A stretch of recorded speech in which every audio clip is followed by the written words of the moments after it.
Hello friends, good morning. मैं मुकेश कुमार, आप सभी का हमारे यूट्यूब चैनल पे बहुत बहुत स्वागत है। दोस्तों, आज हम लोग देखने वाले हैं हिस्ट्री का टेस्ट नंबर 18। टेस्ट नंबर 17 तक हो चुका है, जो आपको चैप्टर वाइज कराया गया है।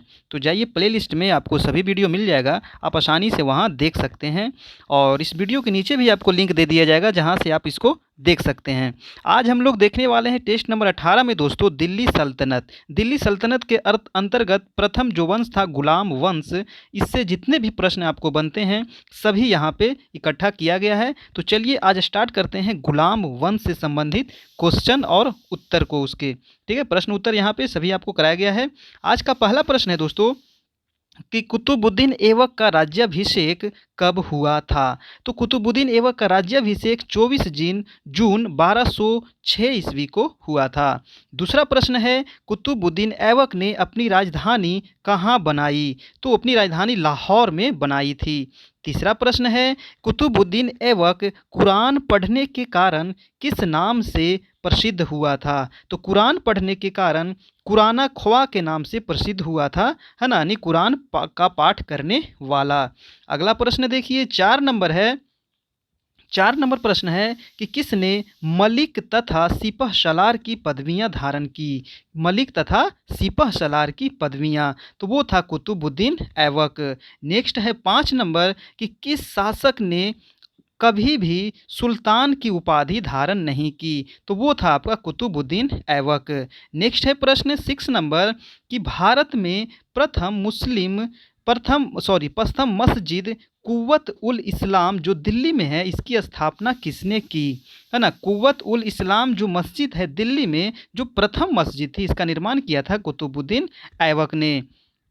अगला प्रश्न है दोस्तों कि देखिए, यहाँ दिल्ली में यहाँ नहीं होगा, यहाँ पे मिस्टेक हो गया है, आगे कर लीजिएगा कि 2.5 दिन का जो झोपड़ा अजमेर में है, इसका निर्माण किसने किया था, है ना। बहुत बार आपको एग्जाम में पूछा गया कि 2.5 दिन का झोपड़ा कहाँ है, तो अजमेर में है। किसने निर्माण कराया, तो कुतुबुद्दीन ऐबक ने। अगला प्रश्न है 8 नंबर कि कुतुबुद्दीन ऐबक की मृत्यु कब और कैसे हुई थी। तो इसकी मृत्यु हुई थी 1210 ईस्वी में चौगान खेलते समय, यानी चौगान मतलब होता है पोलो, है ना, पोलो खेलते समय इसकी मृत्यु हो गई थी। अगला प्रश्न है आपका 9 नंबर कि कुतुबुद्दीन का उत्तराधिकारी कौन हुआ, है ना। कुतुबुद्दीन के बाद उसका उत्तराधिकारी कौन हुआ, तो वो था आराम शाह। किंतु इल्तुतमिश ने इसे अपदस्थ कर दिया गया, यानी उसे गद्दी से उतार दिया और वो खुद सिंहासन पर अधिकार कर लिया, है ना। इल्तुतमिश ने, यानी जो मेन बन गया आपको कुतुबुद्दीन ऐबक के बाद, वो था आपका इल्तुतमिश। अगला प्रश्न है 10 नंबर कि लाल बक्स लाखों का दान करने वाला किसे कहा जाता है ना। लाल बक्स मतलब क्या होता है, लाखों का दान करने वाला किसे कहा जाता है, तो कुतुबुद्दीन ऐबक को ही कहा जाता है।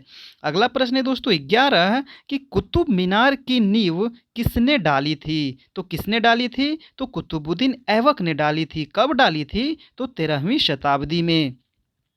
अगला प्रश्न है आपका 12 नंबर कि गुलामों को फारसी में क्या कहा जाता है ना। गुलाम को फारसी में बंदगा कहा जाता है। क्या कहा जाता है, बंदगा। नेक्स्ट प्रश्न है आपका 13 नंबर कि इल्तुतमिश कौन था। तो इल्तुतमिश जो था ऐबक का, यानी कुतुबुद्दीन ऐबक का गुलाम एवं दामाद भी था।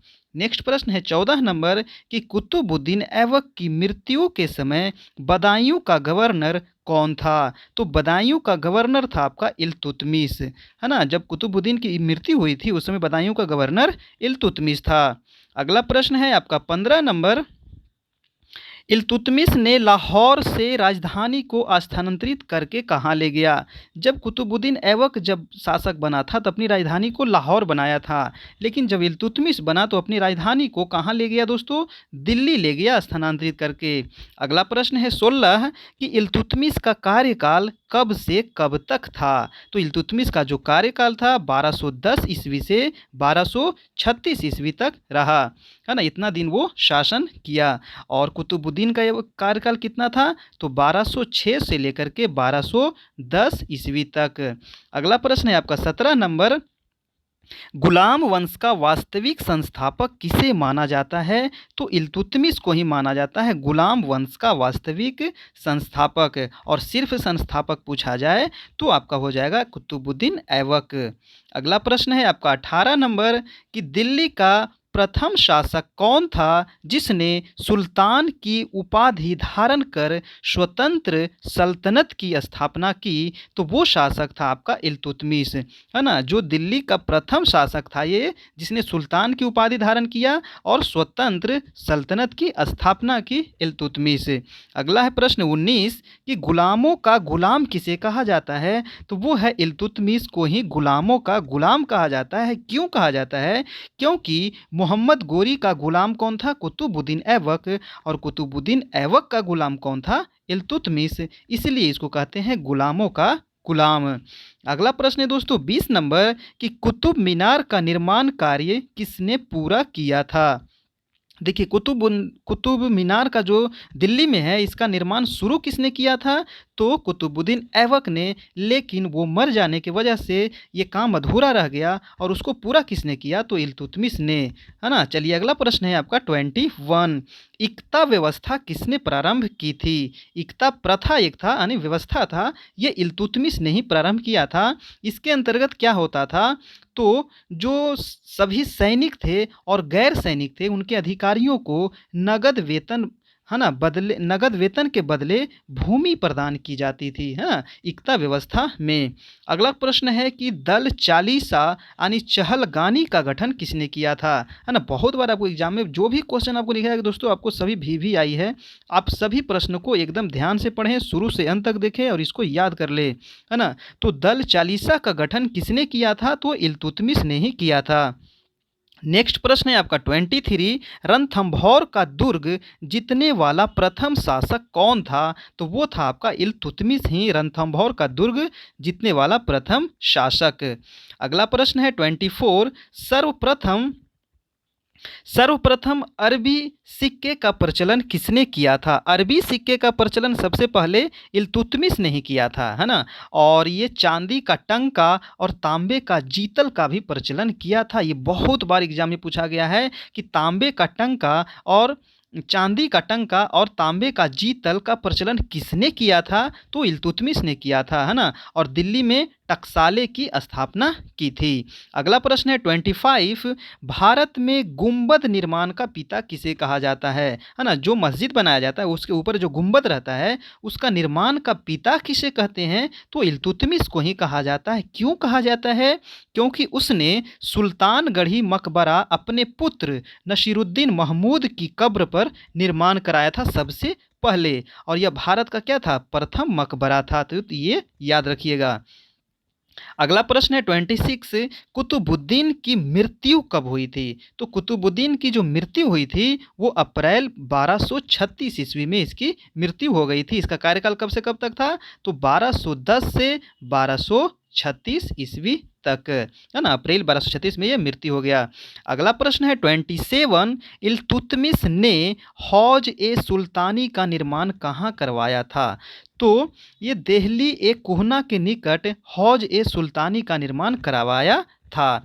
अगला प्रश्न है दोस्तों आपका 28 दिल्ली सल्तनत की प्रथम व अंतिम मुस्लिम महिला शासिका कौन थी? है ना। ये बहुत इंपॉर्टेंट प्रश्न है कि दिल्ली की प्रथम और अंतिम मुस्लिम महिला शासिका थी रजिया सुल्तान, जिसका कार्यकाल था 1236 से लेकर के 39 ईस्वी तक, है ना। देखिए उस समय इल्तुतमिश के बाद कोई ऐसा शासक नहीं हुआ जिसको राजा बनाया जा सके, लेकिन ये जो रजिया सुल्तान थी बहुत ही शक्तिशाली शासिका थी, इसीलिए इसको बनाया गया था सुल्तान, है ना। तो रजिया सुल्तान ये थी 1236 से 1239 ईस्वी तक इन्होंने शासन किया। अगला प्रश्न है आपका 29 कि किस महिला शासिका ने प्रदा प्रथा, है ना, त्याग कर पुरुषों के समान कुबा, कुबा मतलब होता है कोट, है ना, और कुलाह मतलब टोपी पहनकर दरबार में बैठती थी? ये प्रश्न आपको बहुत बार आपको एग्जाम में पूछा गया है ना। तो वो कौन थी शासिका थी? तो वो रजिया सुल्तान थी। अगला प्रश्न है आपका 30 नंबर कि किस इतिहासकार के अनुसार रजिया स्त्री न होती तो उसका नाम भारत की महान मुस्लिम शासकों में लिया जाता? तो वो आपको इतिहासकार था एल्फिंस्टन के अनुसार, है ना। वो इतिहासकार कौन था? एल्फिंस्टन। नेक्स्ट प्रश्न है आपका 31 कि रजिया की शादी किसके साथ हुई थी? तो रजिया की शादी हुई थी अल्तुनिया के साथ। अगला प्रश्न है दोस्तों कि रजिया की मृत्यु कब हुई? तो रजिया की जो मृत्यु हुई थी वो 13 अक्टूबर 1240 ईस्वी को डाकुओं के द्वारा कैथल के पास कर दी गई थी। अगला प्रश्न है 33 तुर्कान ए चहलगानी, है ना, बहुत बार आपको पूछा गया है तुर्कान ए चहलगानी किसने समाप्त किया? तो वो था आपका बलवन, है ना। किसने समाप्त किया? बलवन ने। अगला प्रश्न है दोस्तों 34 कि किसने अपने विरोधियों के प्रति कठोर लौह एवं रक्त की नीति अपनाई? VVI प्रश्न है कि लौह एवं रक्त की नीति किसने अपनाई? तो वो था आपका बलवन ने। अगला प्रश्न देखिए दोस्तों 35 किस शासक ने अपने दरबार में सिजदा मतलब क्या होता है? दंडवत, और पावोस का मतलब होता है सुल्तान के पैरों को चूमना, है ना। इसकी प्रथा किसने प्रारंभ करवाया था? तो वो था बलवन ने, है ना। सिजदा और पावोस की प्रथा किसने प्रारंभ किया? तो बलवन ने। याद रखिएगा, बहुत बहुत इंपॉर्टेंट प्रश्न है, हमेशा आपको एग्जाम में पूछा जाता है। अगला प्रश्न है 36 कि किसने ईरानी त्योहार नवरोज प्रथा का प्रारंभ कराया था? है ना। ईरानी त्योहार नवरोज प्रथा का प्रारंभ किसने करवाया? तो वो था आपका बलवन ने ही करवाया था। अगला प्रश्न है 37 कि किसने सैन्य विभाग, दीवान ए अर्ज तथा गुप्तचर विभाग की स्थापना की? तो वो भी था आपका बलवन, जिन्होंने सैन्य विभाग के लिए दीवान ए अर्ज तथा गुप्तचर विभाग की स्थापना की थी। नेक्स्ट प्रश्न है 38 गुलाम वंश का अंतिम शासक कौन था? तो वो था आपका शमसुद्दीन कयूमर्श, है ना। गुलाम वंश का अंतिम शासक था। अगला प्रश्न देखिए दोस्तों 39 कि बलवन का वास्तविक नाम क्या था? तो बलवन का जो वास्तविक नाम था वो था बहाउद्दीन। आपको ये बहुत बार एग्जाम में पूछा गया है कि बलवन का वास्तविक नाम तो बहाउद्दीन। अगला प्रश्न 40 कि किस शासक ने अपना जीवन निर्वाह टोपी सीकर करता था ना? बहुत बार एग्जाम में पूछा गया कि कौन सा वो शासक था जिसने अपना जीवन निर्वाह तो अपना टोपी सीकर करता था? तो वो था नसीरुद्दीन महमूद। नेक्स्ट प्रश्न है आपका 41 कि नसीरुद्दीन महमूद ने बलवन को कौन सी उपाधि प्रदान की थी? तो वो था उलुग खां। उलुग खां की उपाधि बलवन को नसीरुद्दीन महमूद ने प्रदान की थी। अगला प्रश्न है दोस्तों 42 कि बलवन के दरबार में प्रसिद्ध फारसी कवि कौन रहते थे? तो वो थे अमीर खुसरो एवं अमीर हसन, है ना। बलवन के दरबार में प्रसिद्ध फारसी कवि कौन थे? तो अमीर खुसरो एवं अमीर हसन। अगला प्रश्न है 43 कि दिल्ली सल्तनत के किस सुल्तान ने राजस्व के सिद्धांत को अपनाया था? है ना। राजस्व के सिद्धांत को किसने अपनाया था? तो वो था आपका बलवन। अगला प्रश्न है आपका 44 नियमित मुद्रा जारी करने वाला और दिल्ली को अपने साम्राज्य की राजधानी घोषित करने वाला प्रथम मुस्लिम शासक कौन था? प्रथम सुल्तान वो कौन था? तो वो था आपका इल्तुतमिश, जो नियमित मुद्रा जारी करने वाला और दिल्ली को अपने साम्राज्य की राजधानी घोषित करने वाला कौन था? इल्तुतमिश। और दोस्तों अगर आपको वीडियो अच्छा लग रहा हो तो प्लीज़ एक लाइक ज़रूर कीजिएगा और आप कमेंट करके बताइएगा कि आप सभी कितना सही किए, आप लोग का कितना मार्क्स आया, आप लोग को कैसा लगा ये वीडियो, है ना। इसमें क्या बदलाव चाहते हैं आप लोग ज़रूर बताइएगा कमेंट करके नीचे, ताकि मुझे और इसमें कुछ चेंजिंग करने का मौका मिले। अगला प्रश्न देखिए 45 नंबर दिल्ली सल्तनत पर शासन करने वाला अंतिम वंश कौन था? तो अंतिम वंश था आपका लोदी वंश। नेक्स्ट प्रश्न है 46 की दिल्ली का प्रथम मुस्लिम शासक कौन था? तो वो था कुतुबुद्दीन ऐबक ही दिल्ली का प्रथम मुस्लिम शासक, जो 1206 ईस्वी से 1210 ईस्वी तक शासन किया था। और दोस्तों हमारे चैनल अभी तक आप सब्सक्राइब नहीं किए हैं तो प्लीज़ आप सब्सक्राइब कर ले और बेल आइकन जरूर प्रेस कर ले, क्योंकि इसके बाद का जो वीडियो आएगा वो आपको आसानी से मिलता रहेगा। अगला प्रश्न है देखिए 47 नंबर सल्तनत काल में किस कला का विकास सर्वाधिक हुआ था? वो कौन सा कला था जिसका विकास सर्वाधिक हुआ था सल्तनत काल में, तो वो था स्थापत्य कला।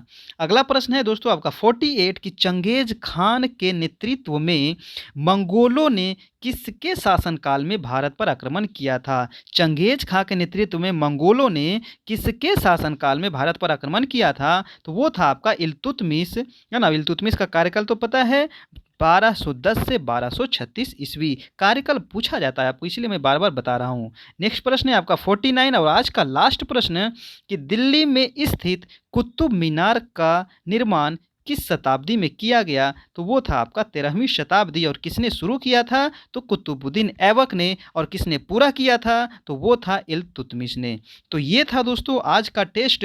आप सभी को कैसा लगा? आप लोग का कितना सही किए हैं आप लोग जरूर ना कमेंट करके बताइएगा। और अभी तक आप सब्सक्राइब नहीं किए हमारे चैनल को तो प्लीज़ आप जरूर सब्सक्राइब कर ले, बेल आइकन प्रेस कर ले, अपने दोस्तों के साथ जरूर शेयर कीजिएगा दोस्तों, है ना।